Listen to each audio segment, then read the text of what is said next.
G'day, this is Captainoob, and this is the STG-60, or Stormgewehr 60. This is a highly customizable stand-alone rifle or pistol, depending on how you modify it. And yeah, it is from the Wolfenstein franchise, which is owned by Bethesda. Don't know much about that Wolfenstein franchise, but you kill a lot of Nazis in it, which is kind of good. Although you could stand to stop promoting communism in that game, Bethesda. Alright, so getting into the attachments here, you can make this thing semi-auto or full auto, and judging by the prefixes here, it's got the rapid receiver here, which is why the damage is so awful, despite firing 308s by the way, or the semi-auto receiver, which is advanced receiver, so that'll do a lot of damage and have better fire rates. But for start off, we'll chuck this thing with full auto. Next up for the barrels, this is where it gets a little bit interesting. So obviously you've got these three barrels here, the Stormgewehr 60s.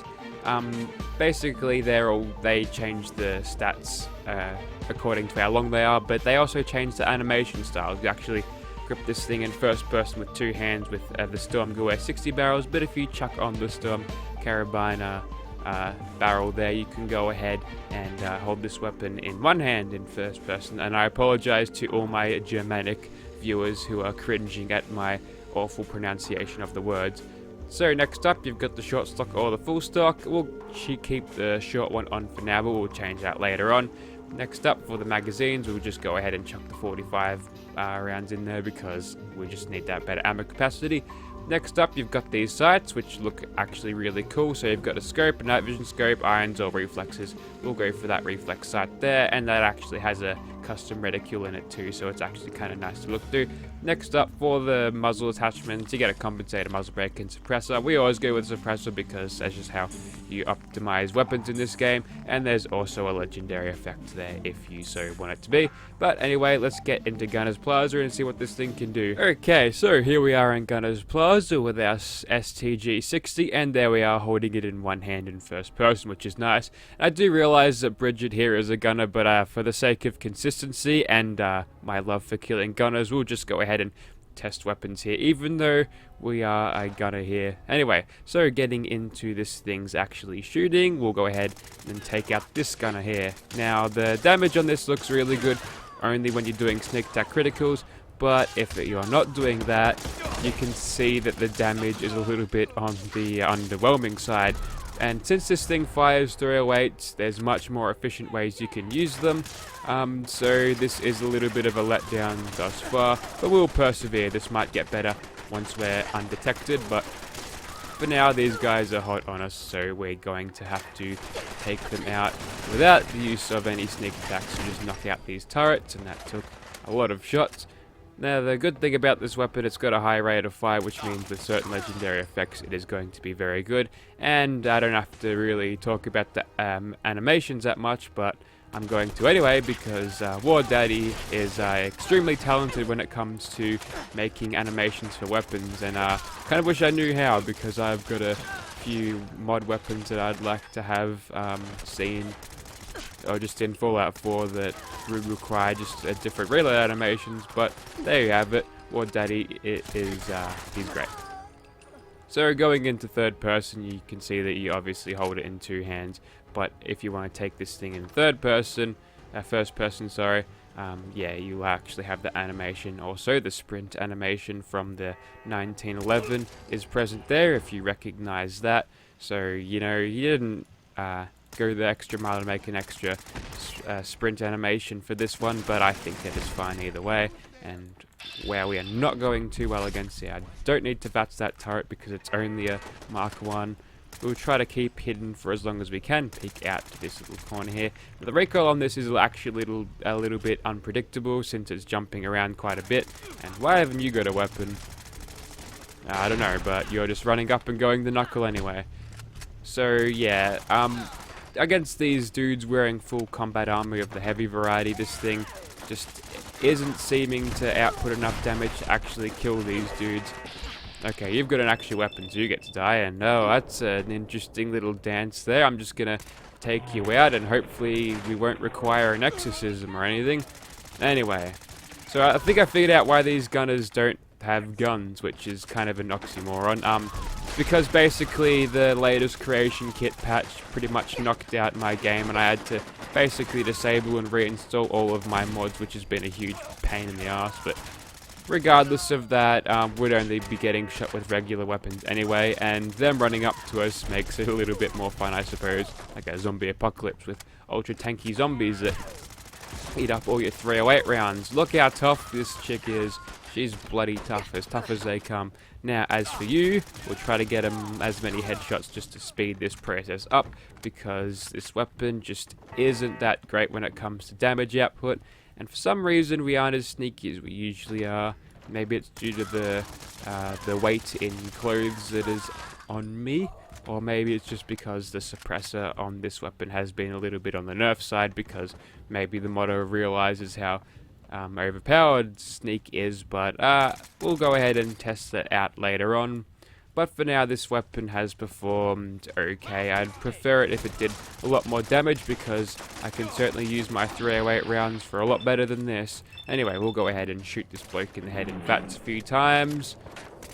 That takes him out. And whilst you're disappearing, we can see that this thing is fairly efficient when it comes to VAT shots.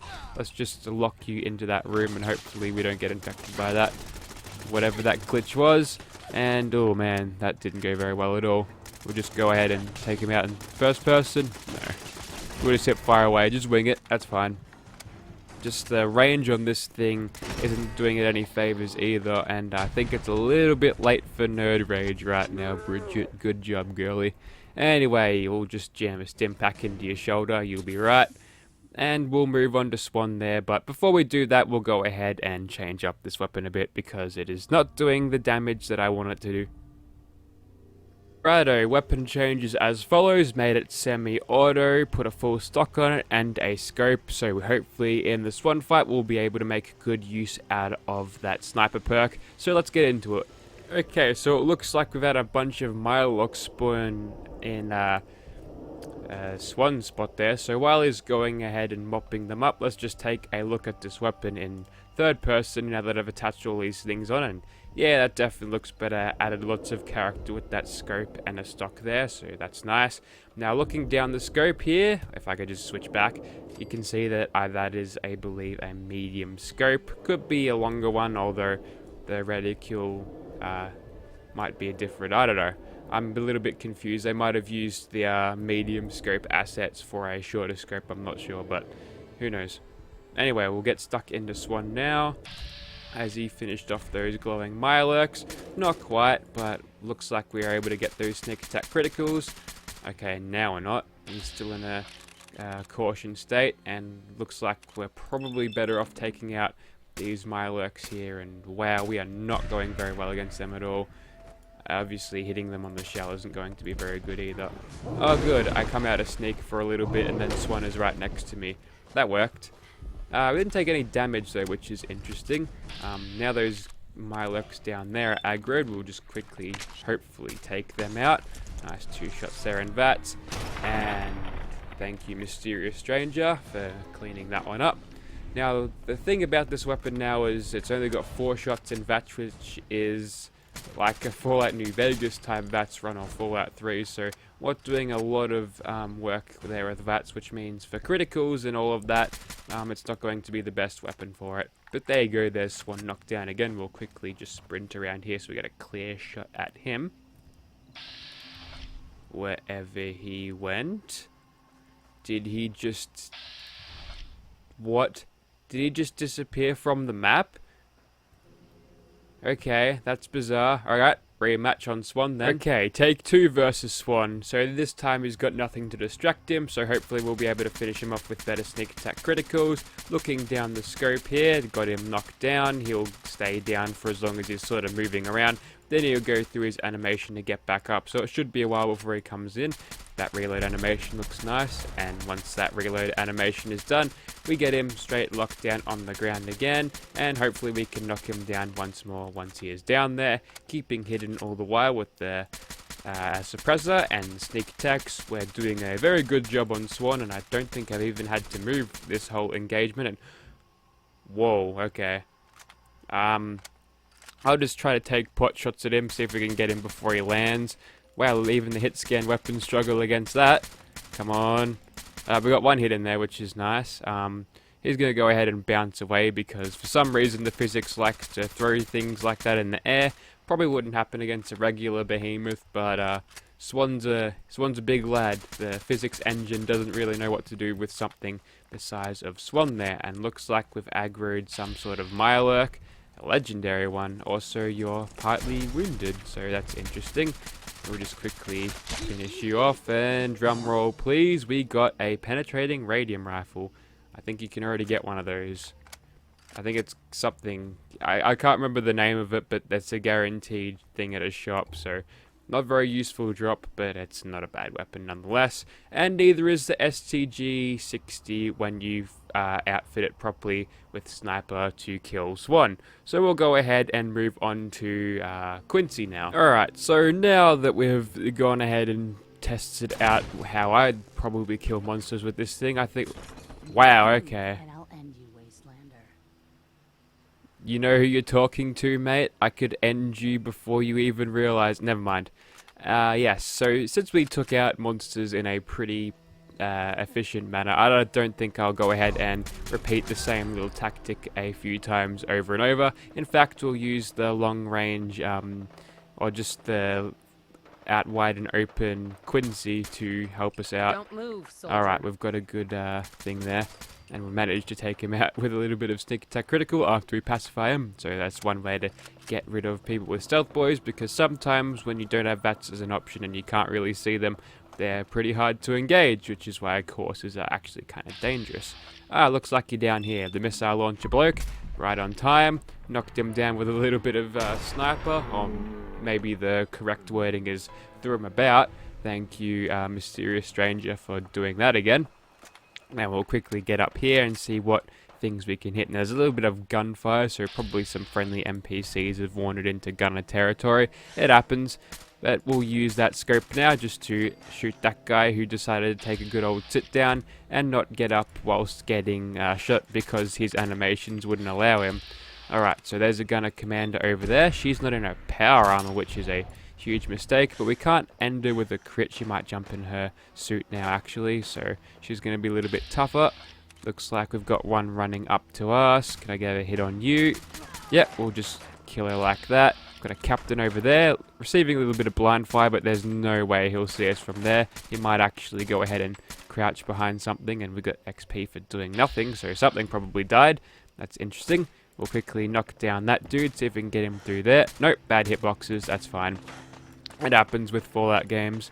Yep, gonna command in a little bit of a suit there, so she's a little bit tougher, but she doesn't have a health bar of a lot, so it doesn't really make much of a difference. The first time I saw power armor in this game, it was like a T-51B suit, and it was some raider who just jumped in one of the ones that spawn in, just because it had a fusion core inside it, and the AI said, yep, get in there. And I retreated and run away because I thought, you know, power armor in Fallout 4 was big and scary, but nope, I killed them in a few shots simply because their health bar wasn't too great.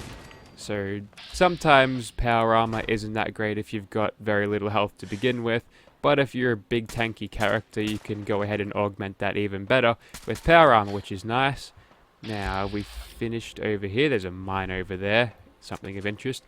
One of the things interesting about mines is that though you might not be able to hit someone's head from like 20 meters away, like with perfect accuracy, a mine, which is generally smaller in profile compared to somebody's head usually, like, you know, you'd think you'd be able to hit the person's head with the same reasonable amount of accuracy, but that's not the case. Anyway, looks like, whilst the gunner's dead, the gunner commander's dead, we can jump up on this highway and have a good vantage point here. So, giving the gunners a taste of their own medicine, this is what canonically they did. They just lined up along the highway and just sort of rained bullets down on all of the men, women, and children, which they're kind of monsters for doing that. So, even though Bridget over here is a gunner herself, maybe she doesn't like that, I don't know. And not having two acrobats pieces makes you die when you jump down from places. I need to adjust to that actually. Anyways, there you are. Looks like they've all decided to gather in there. Now we're not in caution, we might as well go ahead and just shoot this guy in VATS a little bit. Have a crit on top of that. Not that great damage, to be honest, but we'll give you another one. Now, I'm not sure whether this weapon is added to the leveled list, because I haven't seen any of the gunners have that. That was a militia rifle, by the way, if you're wondering. Yeah, that one's coming soon if you're interested. But anyways, what if this... just around here. Yep, looks like you've decided to hide here. Fine. More VATS work for you. That's really not working. I think the best way is just to shoot them like that. And wow, that's a big XP dump from you. And yep, since you're going to dance around there, we'll just stand there and hip fire to make sure we get those guaranteed hits. And what have we aggroed down here? Just a couple of Rust Devils from this particular random encounter, including one of those Rust Devil things, robots. Bye-bye Assaultron. That's us leveled up. We'll just move in from the kill. These guys aren't particularly tough. Don't do anything stupid. Yep. Don't do anything stupid, says the person running in right close to a person with a rifle. Anyway, we'll quickly just get rid of these Rust Devils. Oh boy, I've broken my leg. Oh, she's not as tough as the regular chick, Bridget. She needs to be shot more in order to become tougher, because what doesn't kill you makes you stronger, and that was obviously quite a low level Rust Devil there. So I think that is about it for the STG-60. So if you like Wolfenstein or into that franchise, maybe this thing will interest you. And if you like weapons that are well put together and have good animations regardless of whether they're in games which may or may not promote communism, then yeah, you might want to check this out too. So yep, links will be in the description if you do. Thank you for watching, guys.